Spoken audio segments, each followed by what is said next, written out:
action!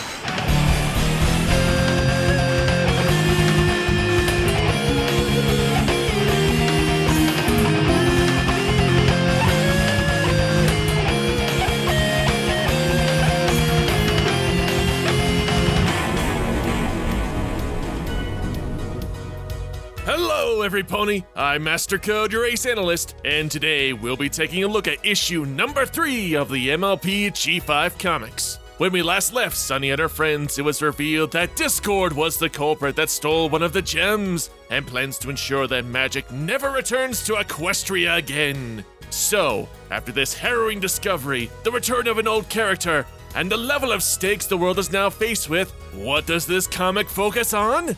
Zip dog sitting.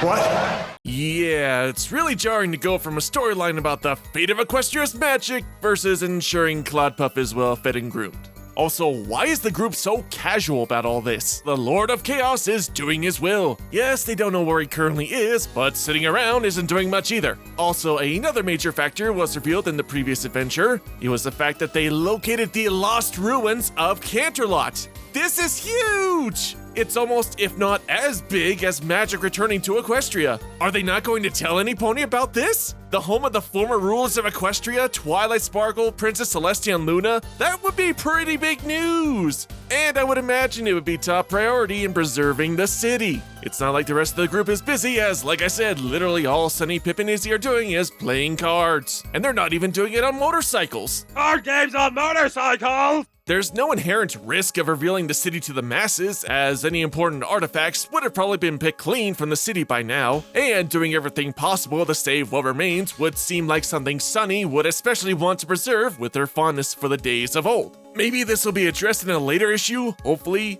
or maybe even the series, but just seems like a very important factor to ignore. Now, does this mean this comic is an absolute waste? Well, no, it does have its merits, particularly in developing Zip, but as I'm reading this, I know that there's a major force at work trying to remove all the magic from Equestria, so it's a little distracting. There are some funny bits as well, with Zip foregoing Cloudpuff's spoiled demands, with her just giving him the bare minimum. Like instead of water from a crystal waterfall, she just gives him bottled water. Although it's at this point I discovered a weird continuity issue from the last comic. If you'll recall, Cloudpuff was with the group as they explored the ruins of Canterlot, and was even seen freeing Sunny after Discord tied her up. Yet somehow, some significant time has passed as Cloudpuff is already seen back with the Queen in Zephyr Heights. Space is warped and time is bendable. Anyway, the main plot isn't completely discarded as Zip is still actively investigating for Discord. Stop right there, criminal scum!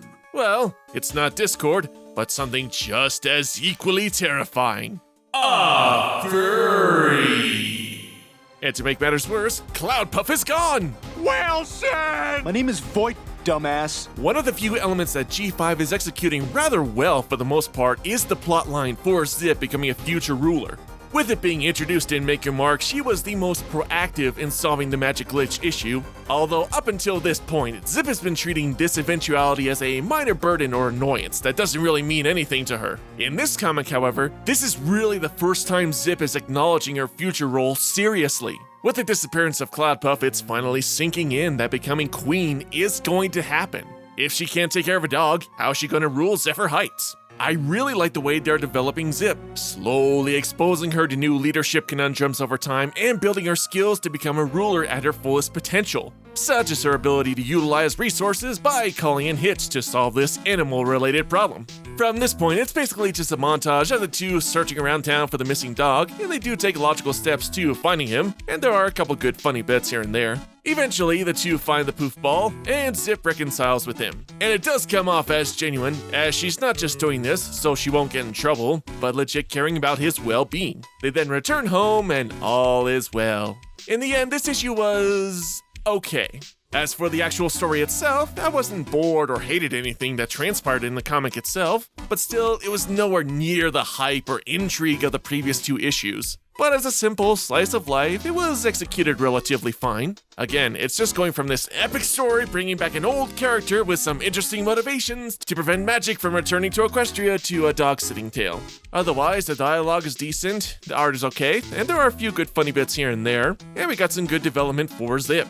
Hopefully the next issue will get back on track with Discord. Well, that's it for today, guys. Until next time, MC out!